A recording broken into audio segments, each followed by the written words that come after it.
दोस्तों, आज की मूवी की कहानी बहुत ही ज़्यादा एडवेंचर और एक्शन से भरी होने वाली है, इसलिए वीडियो को जो पूरा जरूर देखना। मूवी का नाम है कॉन्ग स्कल आइलैंड, जो 2017 में रिलीज हुई थी। और ख़ास बात यह है कि ये मूवी गॉडजिला मूवी से जुड़ी हुई है, इसलिए इस मूवी की स्टोरी को पूरा अंत तक जरूर देखना, तभी आपको समझ आने वाली है।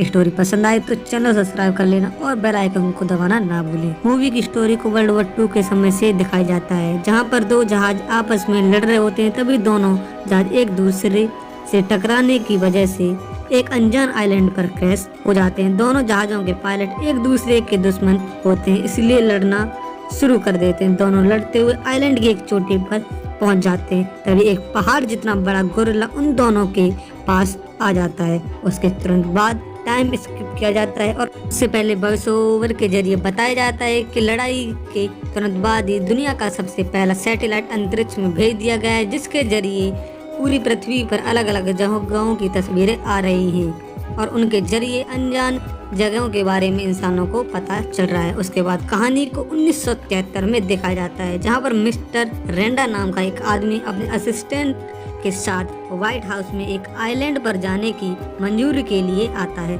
मिस्टर रेंडा एक मोनार्क नाम की एजेंसी को चलाता है, जो नई नई जगहों को खोज करती है। रेंडा सरनेटर नाम के अध्यक्ष से इजाजत के लिए मीटिंग करता है। रेंडा सरनेटर को बताता है कि साउथ स्पेसिफिक ओशन में हमें सैटेलाइट इमेज से एक आइलैंड के बारे में पता चला है। रेंडा कहता है कि ये आइलैंड बहुत ही विचित्र आइलैंड है, क्योंकि इसके चारों तरफ तूफान हमेशा ही रहता है, जिससे कि इंसानों से अब तक छपा हुआ है। रेंडा इस आइलैंड को स्कल आइलैंड बताता है। सेनेटर रेंडा को परमिशन दे देता है, साथ एक सेना की टुकड़ी और जहाज भी दे देता है। तभी वियतनाम से एक सेना की टुकड़ी लौट रही होती है, जिसका कर्नल बेकर होता है। तभी कर्नल बेकर को एक फोन आता है सेनेटर का। सेनेटर कर्नल को आदेश देता है कि तुम कुछ वैज्ञानिकों और रेंडा की मदद के लिए उनके साथ जाओ और अपनी सैनिकों की कुछ टुकड़ी और जहाजों को भी उनके साथ ले जाओ उनकी मदद के लिए। रेंडा उस आइलैंड पर जाने से पहले अपनी टीम तैयार करता है, जिसमें सबसे पहले मिस्टर कॉन्ग्रेड, जो कि एक ट्रैकर होता है और कई सारे जंगलों में वह जा चुका है पहले से, इसलिए वो उनके लिए सबसे ज्यादा उपयुक्त आदमी हो सकता है। इसलिए सबसे पहले रेंडा उसे पैसों का लालच देता है और अपने साथ तैयार कर लेता है चलने के लिए। आइलैंड पर जाने के लिए मेसन बीवर नाम की एक फोटोग्राफर भी तैयार हो जाती है, क्योंकि बीवर उस आइलैंड के बारे में जानना चाहती है और अपनी मैगजीन के लिए फोटो लेना चाहती है। ये सभी बैंकॉक से जहाज में स्कल आइलैंड की ओर निकलते हैं। तभी जहाज में एक मीटिंग बुलाई जाती है। इस मीटिंग में सैनिक और कमांडर के साथ रेंडा के वैज्ञानिक भी होते हैं। इस पूरे ऑपरेशन का फील्ड सुपरवाइजर विक्टर होता है। मीटिंग में रेंडा का जियोलॉजिस्ट मिस्टर ब्रूक बताता है कि हम इस आइलैंड पर बम गिराएंगे, जिनसे हमें वाइब्रेशन के जरिए आइलैंड के बारे में पता चलेगा कि ये कितना बड़ा है और कहां तक फैला हुआ है। वहीं उस मीटिंग में सेना की तरफ से मिस्टर जैक चैपन बताता है कि आइलैंड पर पहुंचते ही हमारा संपर्क बाहर की दुनिया से टूट जाएगा, इसलिए वहां से निकलने के लिए आइलैंड के नॉर्थ की ओर 3 दिन बाद रिफ्यूलिंग टीम आएगी। इसलिए सभी 3 दिन से पहले नॉर्थ की तरफ पहुंच जाए, नहीं तो वहां से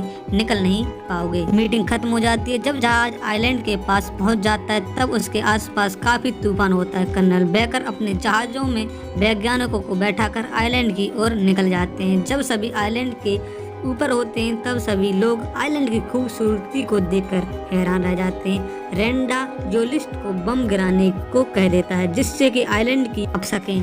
तभी बम के धमाके से आइलैंड के कई सारे जानवर मारे जाते हैं। जियोलॉजिस्ट बताता है कि ये आइलैंड पूरी तरह से खोखला है। बम की वजह से आइलैंड में छेद हो जाते हैं। तभी एक बड़ा सा गोरिल्ला जो कॉन्ग होता है, वो जहाजों को तबाह करना शुरू कर देता है। धीरे धीरे करके सारे जहाजों को वो क्रैश करा देता है।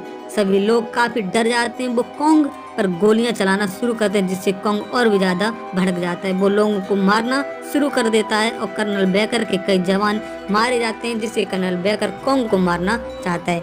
जब कॉन्ग चला जाता है तो सभी लोग 2 टीमों में बट जाते हैं। कर्नल के साथ उसके साथ सिपाही और रेंडा ही बचते हैं। दूसरी टीम में कॉन्ग्रेड, जो कि एक ट्रैकर है, उसके साथ फोटोग्राफर, एक सिपाही और एक वैज्ञानिक होते हैं। कॉन्ग्रेड कहता है यहाँ से कुछ दूरी पर एक नदी है जो नॉर्थ की ओर जाती है। हम उसके किनारे चलते हुए नॉर्थ पहुंचेंगे, जहाँ 3 दिन बाद हमारे जहाज आ जाएंगे हमें बचाने के लिए। वहीं चैपन नाम का एक सिपाही दोनों ही टीम से दूर अलग होता है, क्योंकि उसका जहाज ईस्ट की एक बड़ी सी चोटी पर गिर जाता है। उसमें बहुत सारा गोला बारूद होता है। कर्नल जब उससे संपर्क करता है तो वह कहता है कि हम तुम्हारे पास आ रहे हैं और हम कॉन्ग से अपना बदला जरूर लेंगे। कैप्टन रेंडा से कहता है तुम इस आइलैंड के बारे में पहले से जानते थे, तुमने जानबूझकर बम गिरवाए, मुझे सब कुछ बताओ। रेंडा कहता है लूथन शिप के बारे में तुम्हें तो पता ही है कर्नल, उसमें 1000 से भी ज्यादा लोग थे जो कि सारे के सारे मारे गए, जबकि वो जहाज खोया नहीं था, उसे एक राक्षस ने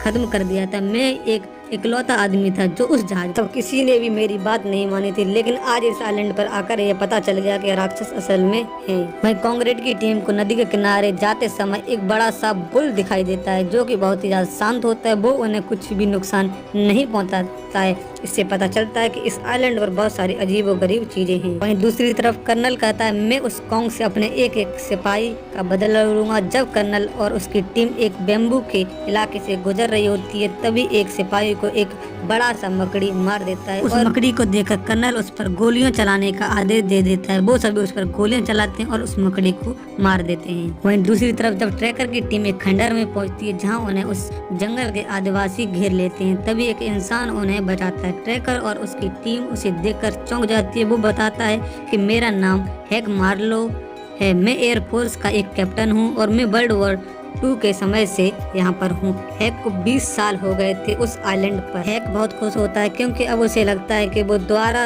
से इंसानों की दुनिया में पहुँच जाएगा। हैक आदिवासियों की भाषा जानता था, इसलिए वो आदिवासियों को समझा देता है। वो सभी कुछ समय के लिए वहीं रुकते हैं। वहीं चैपन अकेला होता है। वो जब पानी पीने नदी पर आता है तभी कॉन्ग को नदी में आते देखता है और वो छिप जाता है। चैपन देखता है कि कॉन्ग के काफी चोट लगी होती है। वो पानी से अपनी चोट को धोता है, तभी कॉन्ग को एक बड़ा ऑक्टोपस जकड़ लेता है, लेकिन कॉन्ग उसे मारकर खा जाता है। चैपन काफी ज्यादा डर जाता है। वहीं हैक आदिवासियों के बारे में उन्हें बताता है कि कॉन्ग तुम्हें मारना नहीं चाहता था, वो इस आइलैंड का राजा है, वो इसका घर है।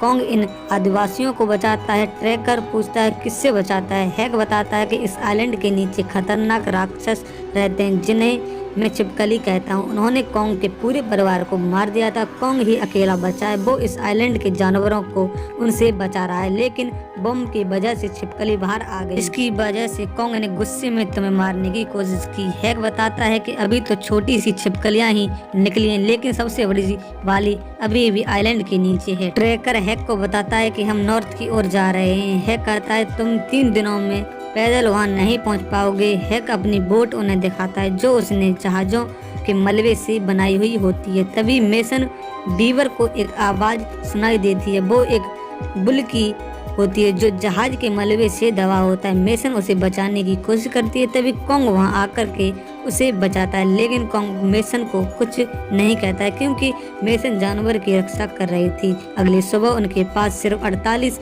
घंटे होते नॉर्थ की ओर पहुंचने के लिए। वहीं चैपन भी कर्नल की ओर निकल जाता है। जब वो एक लकड़ी पर बैठकर आराम कर रहा होता है तभी एक छिपकली उसे खा जाती है। कर्नल अभी भी उसे बचाने के लिए उसकी ओर ईस्ट की ओर जा रहा है। वहीं उस रात ट्रैकर और उसकी टीम आदिवासियों के साथ उस रात बिताते हैं। अगली सुबह निकलने से पहले हैक उस योद्धा के बारे में बताता है जो इस आइलैंड पर हैक के साथ गिरा था। वो बताता है कि वो अब मर चुका है और उसे श्रद्धांजलि देकर वो वहाँ से निकल जाते हैं। जब बोट से वो सभी नॉर्थ की ओर जा रहे होते हैं तभी एक पंछी एक सिपाही को ऊपर से लेकर चला जाता है और वो सभी उस सिपाही को पूरी तरह से खा जाते हैं। उसके बाद कर्नल उनसे रेडियो पर बात करता है और कहता है कि हमें अपनी लोकेशन बता रहा हूँ और वहाँ से वो फ्लेयर चलाता है। तभी ट्रैकर को वह फ्लेयर दिख जाती है और वो सभी कर्नल के पास पहुँच जाते हैं। अब दोनों टीम आपस में फिर से मिल गई हैं और वो सभी चैपन को बचाने के लिए निकल जाते हैं। तभी वो सभी एक घाटी की ओर पहुँचते हैं जो हड्डियों से भरी हुई होती है। तभी हैक बताता है कि ये सभी हड्डियाँ कॉन्ग के परिवार की हैं। कर्नल कहता है कि चैपन का जहाज इस घाटी के पार गिरा, इसलिए हमें इस घाटी को पार करना होगा। तभी जब ये सभी घाटी में होते हैं तभी एक छिपकली वहां आ जाती है। वो चैपन की हड्डियों को उगल देती है। जब ट्रैकर को चैपन की हड्डियों में उसका ताबीज मिलता है तो वो समझ जाता है कि चैपन अब नहीं रहा है।